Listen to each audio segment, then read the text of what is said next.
Now I shot this video a couple of times already, but I was never happy how it came out, so I'm gonna just like mix up all the clips and show you guys. I took some clips of it at my site because I was just so excited, and I took some clips right here as well telling all the features. But again, it's a basic SUV. It looks beautiful, it drives beautiful, everything which is this car is in the engine, and yeah, it's a Toyota. Like, you can't go wrong with a Toyota. Alright, hi everyone. Do not mind the place where I am at. It's a Saturday, I'm just finishing up work, and I am at the site right now because one of our teams had to work, so I'm here. But the reason why I'm making this video is obviously because, you know, as per the title, I got a car. I got the car which I wanted, and I'm really excited about it.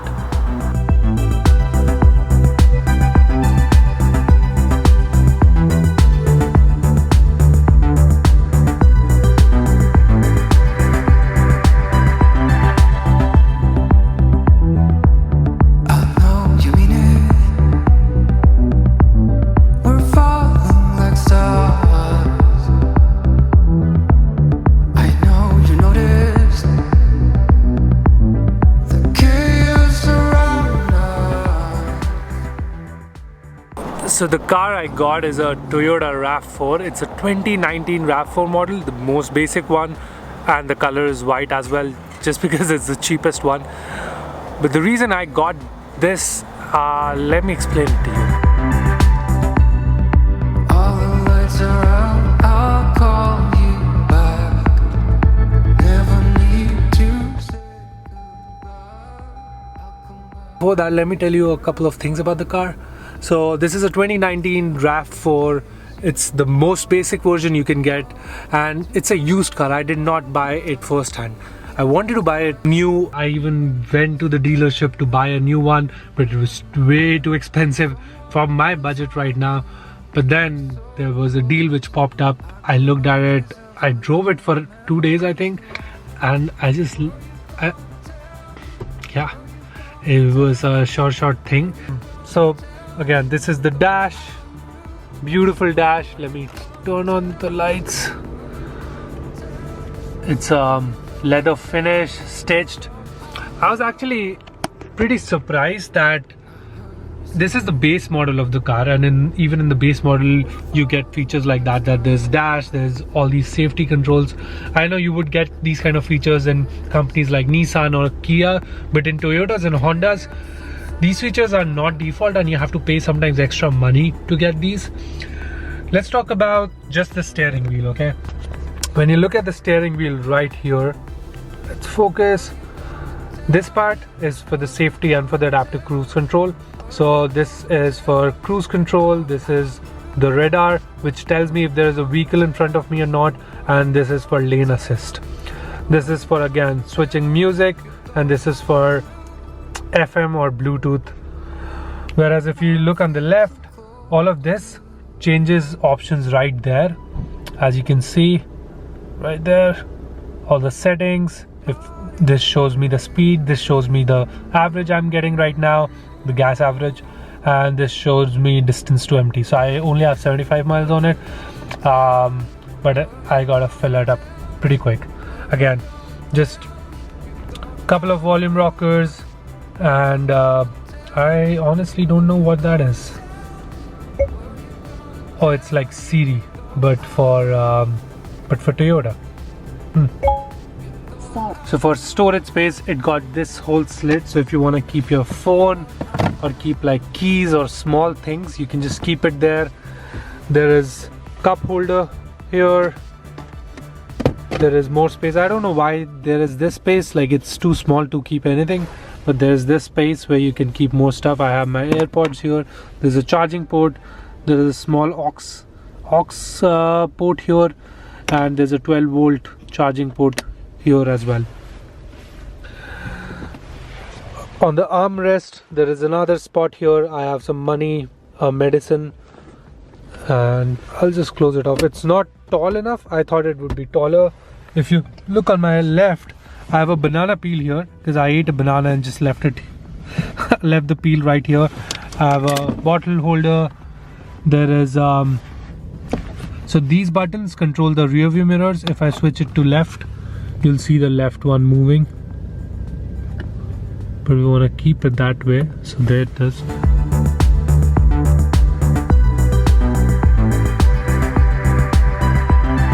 It has a 203 horsepower engine with 8 transmission. It's an automatic.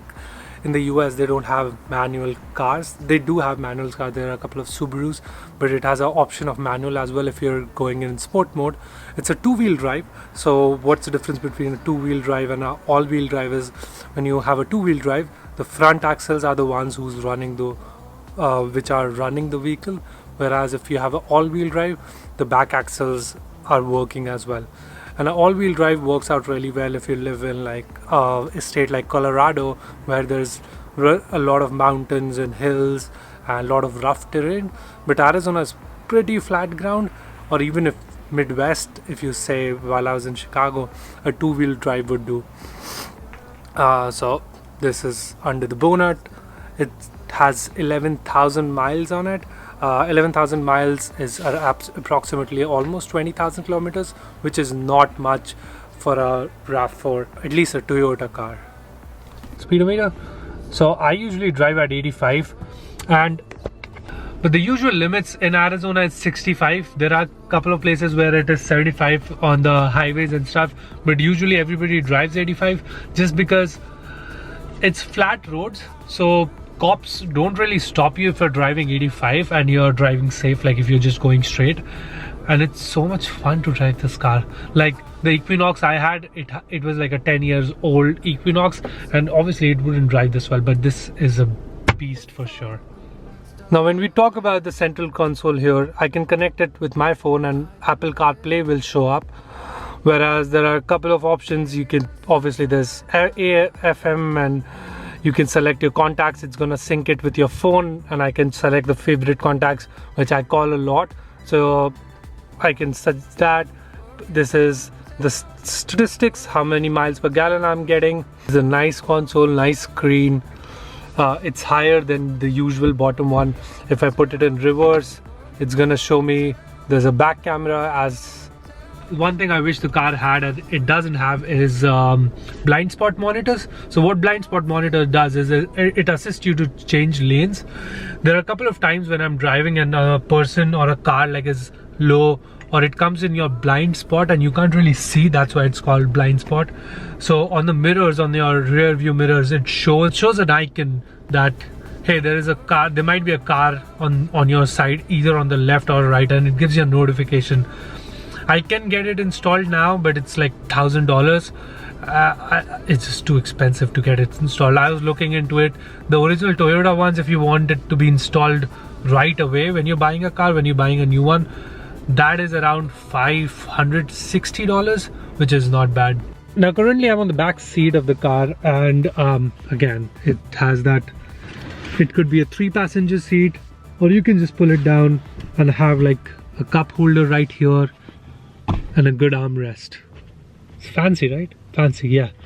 But I'm a tall guy, I'm a 6'2", and even if I'm sitting right now, the front seat is not backed all the way, but I'm pretty comfortable in the seat right here.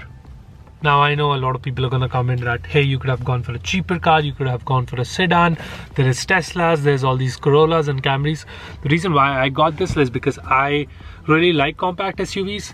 First of all, they're big enough to look cool, and they're small enough to go around. You can put in a shit tons of stuff, and in the US, if you are planning to live in the US, it's always better to get a SUV, just because if you're moving around a lot, then SUVs are a great way to transport stuff. For example, when I was moving here, I rented out a SUV just because I had so much stuff to carry around, and obviously sedans don't have that much space. I know this is like, hey, how many times do you move in a year? But it's just a utility feature. You know that will come in handy when your parents are coming, or when your friends are coming, or when you're going on a long trip and you have a bunch of stuff just lying around. You still have space in the car, and that is one thing which was important to me. So this is how the gear looks like.